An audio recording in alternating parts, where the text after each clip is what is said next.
मैं आनंद का अवतार हूँ, मैं वीतराग हूँ, मैं सिद्ध हूँ, मैं सुख का भंडार हूँ। मैं अनादि, मैं अनंत, मैं ही आत्मा भगवान हूँ। मैं अखंड हूँ और अभेद हूँ, सदा एक रूप पदार्थ हूँ। मैं आनंद का अवतार हूँ, वीतराग हूँ, मैं सिद्ध हूँ। मैं उपादेय, मैं भूतार्थ और मैं ही एक परमार्थ हूँ। मैं ही ध्याता, मैं ही ध्येय और मैं ही खुद एक ध्यान हूँ। पर से पराया और निराला द्रव्य एक स्वतंत्र हूँ। मैं आनंद का अवतार हूँ, वीतराग हूँ, मैं सिद्ध हूँ, मैं सुख का भंडार हूँ। पर से पराया और निराला द्रव्य एक स्वतंत्र हूँ। द्रव्य एक परिपूर्ण हूँ, मैं द्रव्य एक परिपूर्ण हूँ। ध्यानाभ्यास के इस लोकोत्तर अनुष्ठान में आपका हार्दिक स्वागत है, अभिनंदन है, अभिवादन है। ध्यान से उत्तम कार्य कोई नहीं, ध्यान ही एक उत्तम कार्य है जिससे हम दुखों से मुक्त होते हैं और उत्तम सुख को पाते हैं। और ये कार्य अत्यंत स्वाधीन है, सुगम है, आनंददाता है। बस अपना मुख अपनी ओर रखकर अपने शरीर का संवेदन करना है। पुद्गल से भी शरीर की रचना हुई है और जीव से भी शरीराकार रचना हुई है। एक दूसरे के निमित्त से ये शरीर रूप रचना पुद्गल की भी हुई है और जीव की भी हुई है। पुद्गल अपने शरीर को नहीं जानता है,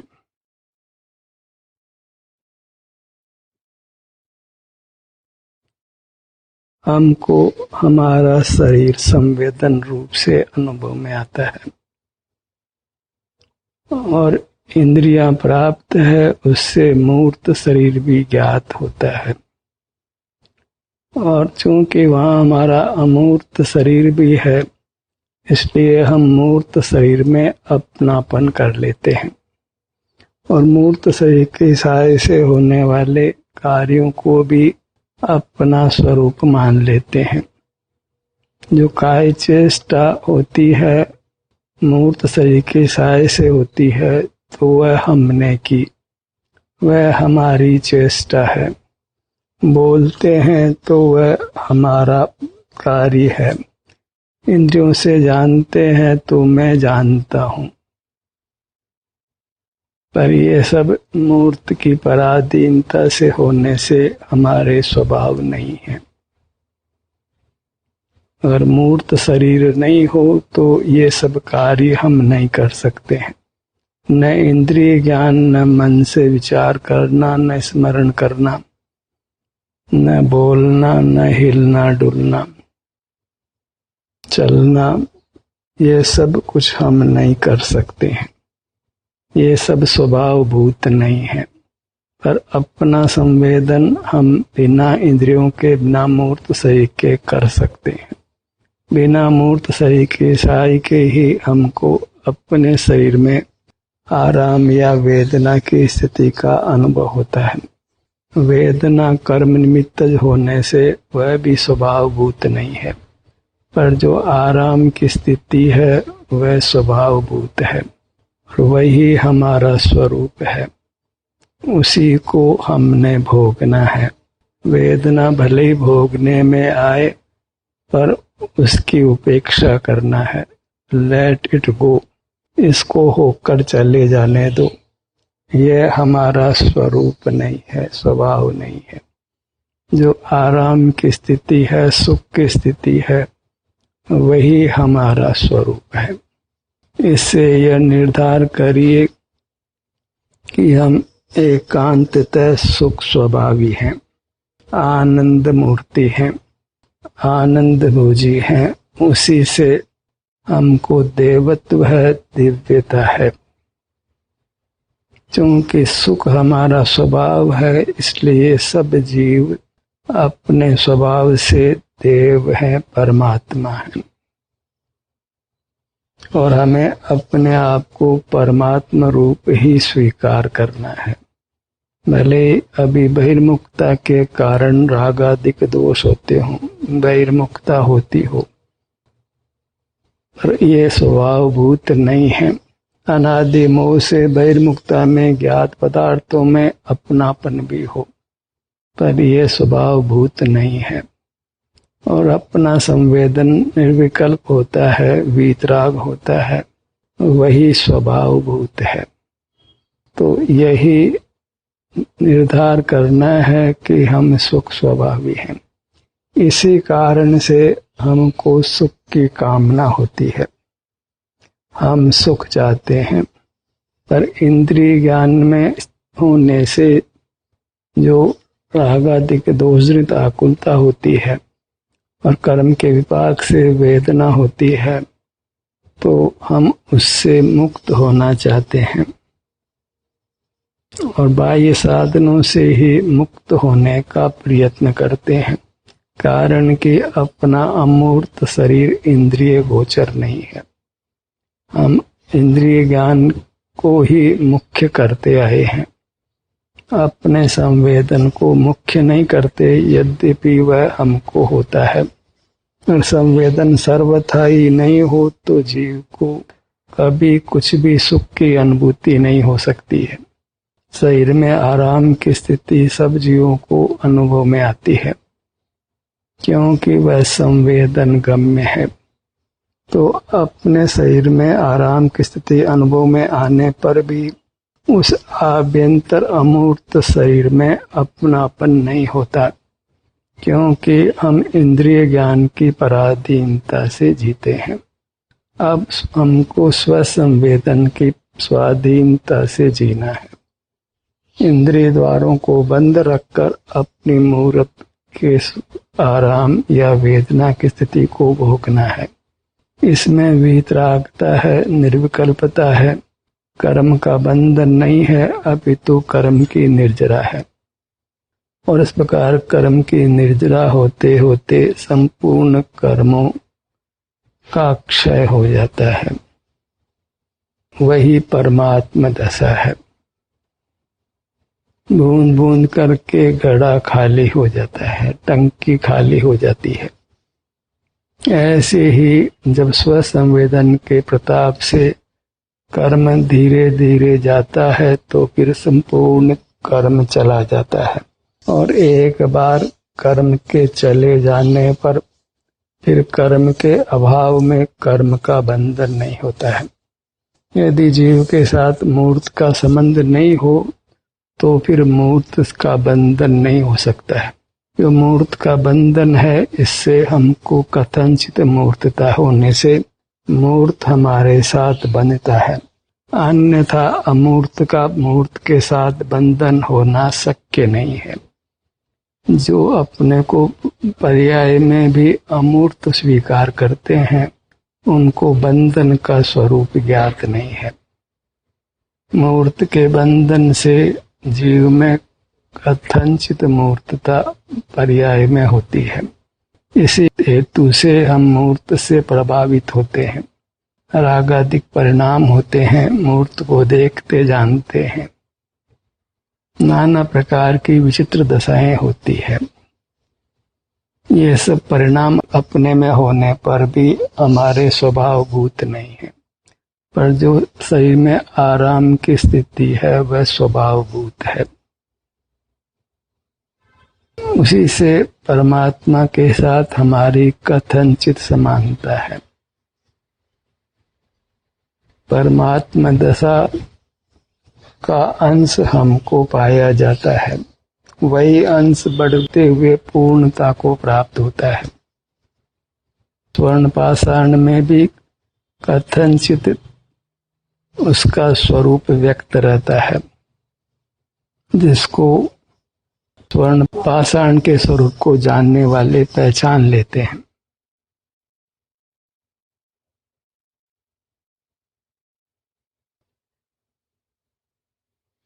हमको भी जो सुख का अंश प्रकट है उसको पहचान लेना है और उसी के आश्रय से हमने बद्ध मूर्त कर्मों को पृथक कर पूर्ण सुख प्रकट कर लेना है।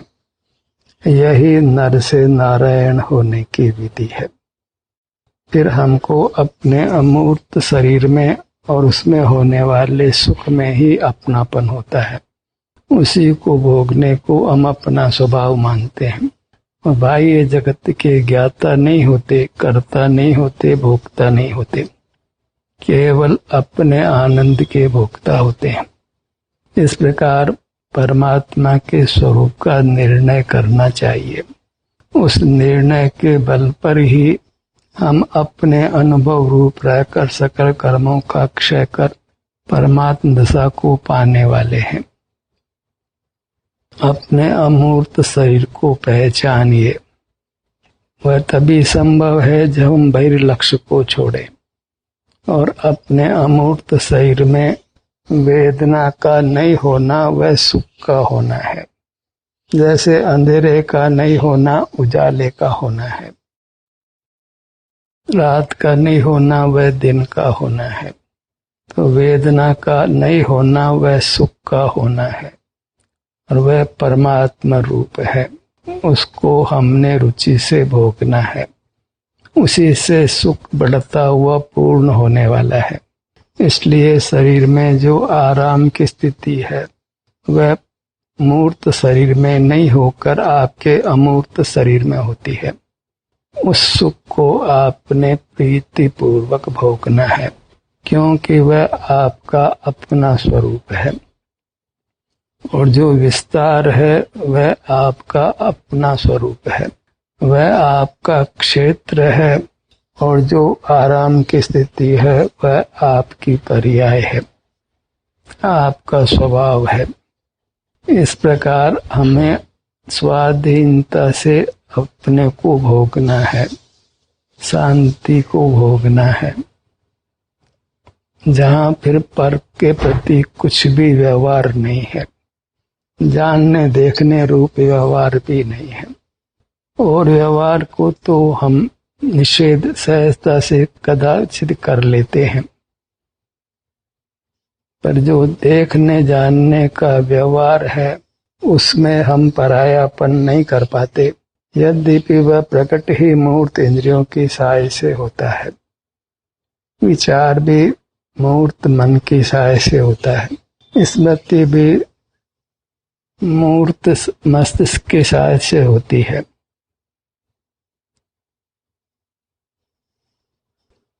उनमें अपनापन छोड़ना है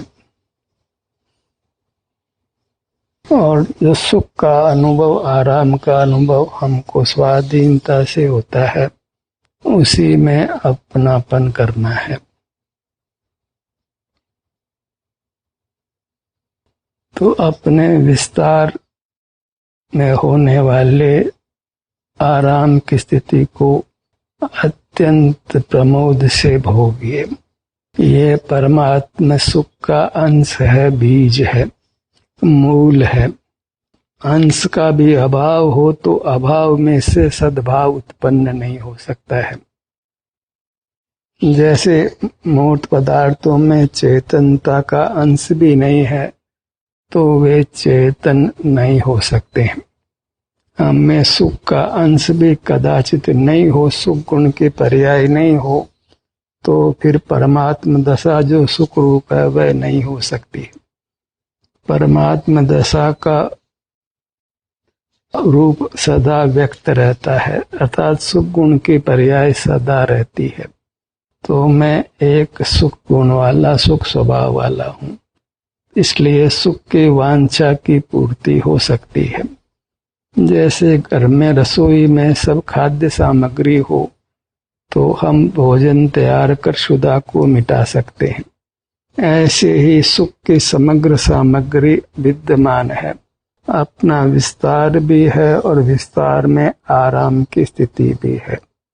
यही मोक्ष उत्पन्न करने की सामग्री है, पूर्ण सुख प्रकट करने की सामग्री है। इसी का सेवन कर हमने संसार दुखों को मिटा देना है। जैसे आहार कर हम क्षुधा के दुख को मिटा देते हैं, ऐसे ही हमें व्यक्त सुख को भोग कर सर्व संसार के दुखों को मिटा देना है। भोजन से तो कदाचित कुछ समय के लिए क्षुधा की शांति होती है, पर जो व्यक्त सुख हमारे में मौजूद है अपने विस्तार में, उसको भोग कर हम अनंत काल के दुख को समाप्त कर देते हैं, अनंत काल के लिए सुखी हो जाते हैं। भोजन की तैयारी, भोजन करने में हम तत्पर रहते हैं, इससे कुछ समय के लिए ही क्षुधा की निवृत्ति होती है। पर यदि अपने विस्तार के सन्मुख होकर, अपने क्षेत्र के, अपने आभ्यंतर अमूर्त शरीर के सन्मुख होकर जो आराम की स्थिति है अपने विभिन्न अंगोपांगों में, उसको भोग कर हम सकल दुखों से अनंत काल के लिए मुक्त हो सकते हैं। तो भला ये कार्य, ये प्रयत्न क्यों नहीं करना चाहिए? जब भोजन बनाने का प्रयत्न कर सकते हैं, गर्मी मिटाने के लिए पंखा चला सकते हैं, कूलर चला सकते हैं, एसी चला सकते हैं, जिसमें पराधीनता है, पर ये जो आराम की स्थिति है उसको स्वाधीनता से आप भोग सकते हैं। तो परमात्मा आप स्वाधीनता से हो सकते हैं। संसार के सुख तो पराधीनता से ही भोगने में आते हैं, और पराधीनता से सुख अनित्य भी होता है, वास्तविक भी नहीं होता है, और संसार का हेतु भी होता है। तो विषय सुख के लिए प्रयत्न करने के स्थान पर हमको अपने शरीर में जो साता की स्थिति है वही सुख की स्थिति है। साता की स्थिति कर्म से नहीं होती है, क्योंकि सुख हमारा स्वभाव है, स्वभाव कर्म के अधीन नहीं होता है। जो ये मानते हैं कि साता वेदनी के उदय से शरीर में सुख का अनुभव होता है, उनकी यह मान्यता सही नहीं है। साता वेदनी का कार्य बस दुख निवृत्ति के लिए बाह्य साधन उपस्थित करना है। सुख जो हमको अपने स्वभाव से ही होता है, उसमें साता वेदनी का कुछ भी कार्य नहीं है। सुख हमको अपने स्वरूप से है, किसी कर्म के कारण से नहीं। ज्ञान इंद्रियों की सहाय से होता है, प्रकाश की सहाय से होता है। इंद्रियों का मिलना हमारे हाथ में नहीं है, पर शरीर में आराम की स्थिति और वेदना की स्थिति तो बदल बदल कर सब जीवों को निर्विवाद रूप से होती है, क्योंकि असाता वेदने का उदय निरंतर नहीं रहता है। कोई कर्म ऐसा नहीं है जिसका उदय निरंतर हो। हर कर्म की कोई स्थिति होती है जिसके होने के पश्चात वो कर्म खिर जाता है, उसका कार्य नहीं होता है। एक सुख की स्थिति है जो कर्म के संबंध से नहीं होने के कारण वह अनंत काल रह सकती है।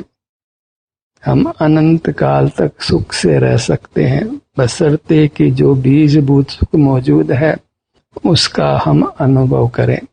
विषय सुख के लिए प्रयत्नशील नहीं हो, क्योंकि वह प्रगट ही पराधीन है। वो पराधीन होने से उत्तम नहीं है, स्वभावभूत नहीं है, उसको निरंतर नहीं भोगा जा सकता है। और पराधीनता तो प्रगट ही दुख देती है, पराधीनता ही बंधन रूप है। और अपने शरीर की सहायता की स्थिति अनुभव में लेना तो एक बालक भी कर सकता है, उसके लिए शास्त्र ज्ञान की आवश्यकता नहीं है। जिन्होंने शास्त्राभ्यास नहीं किया हो उनको कुछ भी चिंता करने की आवश्यकता नहीं है, कुछ भी विकल्प करने की आवश्यकता नहीं है, क्योंकि जो मोक्ष मार्ग है उसको शास्त्र ज्ञान की पराधीनता नहीं है, क्योंकि उसमें केवल अपने शरीर में जो आराम की स्थिति है उसको भोगना है। अन्य कुछ जो शरीर में होता है, श्वासोच्छ्वास हो कि हिलना डुलना हो कि कदाचित विचार हो, धड़कन फड़कन हो, उन सब की उपेक्षा करना है, लेट गो, उनको होकर चले जाने दो। सुख फिर सताई बच जाने वाला है, क्योंकि वह पराधीन नहीं है, स्वाधीन है, और उसका अंश भी हमको उपलब्ध होता है, उसी का हमने अनुभव करना है और वही अनुभव करते हुए परमात्म दशा को पा लेना है। जिनको बहुत शास्त्र ज्ञान करने का विकल्प रहता है, बहुत बाह्य पदार्थों को त्याग करने का विकल्प रहता है, उनको उन विकल्पों को शांत करना चाहिए। उसके लिए आगम उन सब भावों को विस्कुंभ कहता है, कुशील कहता है, तो उस आग्रह को छोड़िए। स्वाध्याय का आग्रह, देव दर्शन का आग्रह, पूजा का आग्रह, नाना पदार्थों के त्याग का आग्रह, ये सब विकल्प रूप है। उन विकल्पों से मोक्ष मार्ग नहीं बनता है। उसका पक्ष होना वह अपने पांवों पर कुल्हाड़ी चलाना है, पक्ष होना है एक स्वानुभव का, जो कि स्वाधीनता से होता है। अपने शरीर में आराम की स्थिति को भोगना सहज है, और वेदना है वह भी एक अपनी पर्याय के अनुभव की स्थिति है, वह बगैर इंद्रियों के ही भोगी जाती है, उसको भी हमने शांति से भोगना है। जब मार्ग समझ आ जाता है तो हम वेदना को शांति से ही भोगते हैं, कोई विकल्प नहीं करते।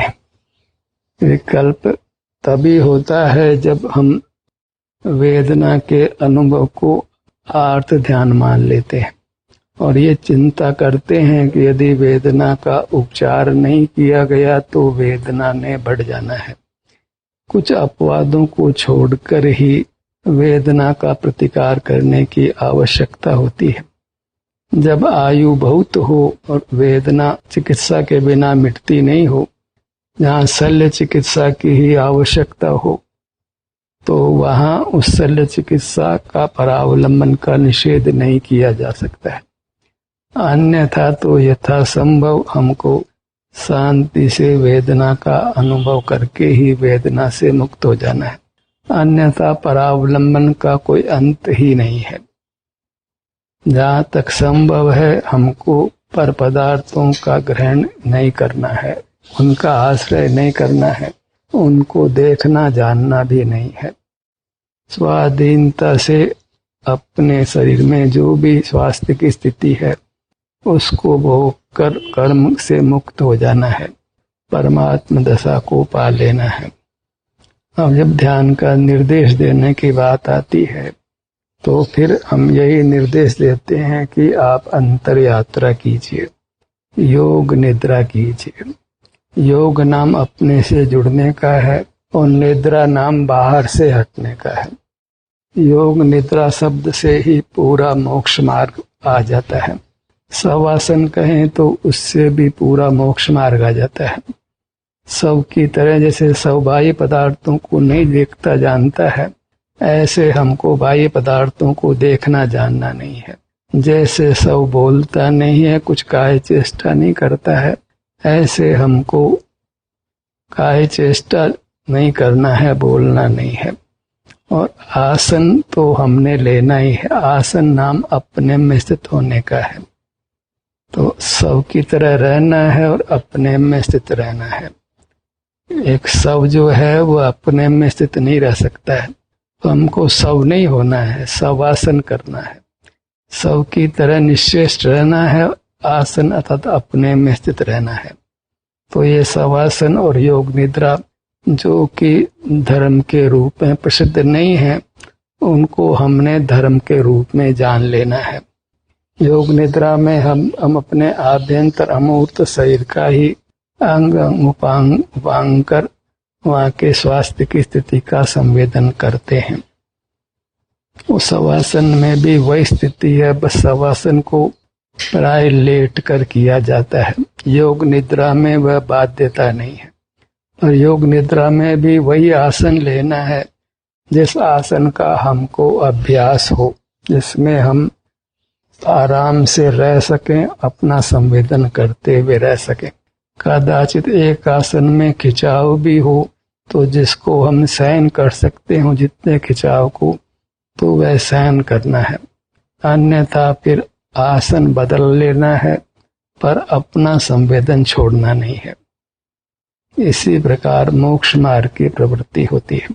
और ध्यानाभ्यास करते करते भी यदि मन चंचल हो जाता है और काबू में नहीं आता है, ज्ञेय पदार्थ ज्ञान के विषय बनते हैं, तो फिर उसमें हमको श्वास के रोकने रूप प्रयत्न करना होता है, कुंभक करना होता है। श्वास को रोकते हैं तो खिंचाव उत्पन्न होता है, तो सहज ही बाहर का देखना जानना, बाहर का विकल्प छूट जाता है। और जब कुंभक करते हैं तो फिर श्वास लंबी ही आती है, और फिर श्वास को हम धीरे धीरे छोड़ते हैं, क्योंकि कसाय की मंदता में सब काम फिर सने सने ही होते हैं। तो इस प्रकार हमको ध्यान का मार्ग साधना है। हम ध्यान का अभ्यास बनाए रख सकें, छोड़ना नहीं है, क्योंकि जहाँ ध्यान के मार्ग को छोड़ देते हैं तो फिर निश्चित ही हमको गिरना है। मनुष्य पर्याय को छोड़कर फिर हीन पर्यायों में जाना है, और फिर गिरते गिरते एक केंद्री तक पहुंच जाना है। फिर वेदना को भोग कर ही फिर ऊपर चढ़ना है। इस प्रकार हम ऊपर नीचे अनादि से हो रहे हैं, पर अब हमको नीचे नहीं गिरना है। अब अपने स्वभाव का संवेदन करते हुए परमात्म दशा को ही पाना है। ऐसा हमको दृढ़ संकल्प, दृढ़ निश्चय करना है कि अब बाहर के विषयों का लोभ नहीं करके, धन, परिवार, समाज, राष्ट्र का विकल्प नहीं करके हमको अपने मूर्त के संवेदन रूप रहना है। धन का पक्ष होता है, अनुराग होता है, परिवार का राग होता है, समाज का भी राग हो जाता है, अपने गांव का, शहर का, अपने राज्य का, अपने देश का राग हो जाता है। उससे हमको बचाना है, क्योंकि वह सब विकथा है। अपने साथ में जो परिवार है उसमें भी अपनापन छोड़ना है। प्राय उनमें ही विशेष रूप से अपनापन होता है, क्योंकि वे ही अधिक ज्ञान के विषय बनते हैं। तो आयु पूरी हो तो अपनापन छूटेगा, उसके पहले ही परिजनों में अपनापन छोड़ देना है। उससे कोई परिवार की व्यवस्था खराब नहीं होती है, क्योंकि जहाँ परिणाम निर्मल होते हैं तो सातिशय पुण्य का योग ही बनता है। उससे हमारा व्यवहार उत्तम ही होता है, बिगड़ता नहीं है। इसलिए अपनापन छोड़ना है।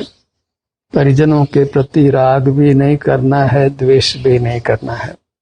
इसी से हमको अपना अनुभव करने के लिए समय उपलब्ध होता है, अन्यथा समय बाहर में ही रहकर नष्ट होता है। वह सब आत्मघात करने जैसा होता है। उससे हमें अपने आप को बचाना है। प्रथम से प्रथम तो यह निर्धार करना है कि हमें परमात्म दशा को पाना है।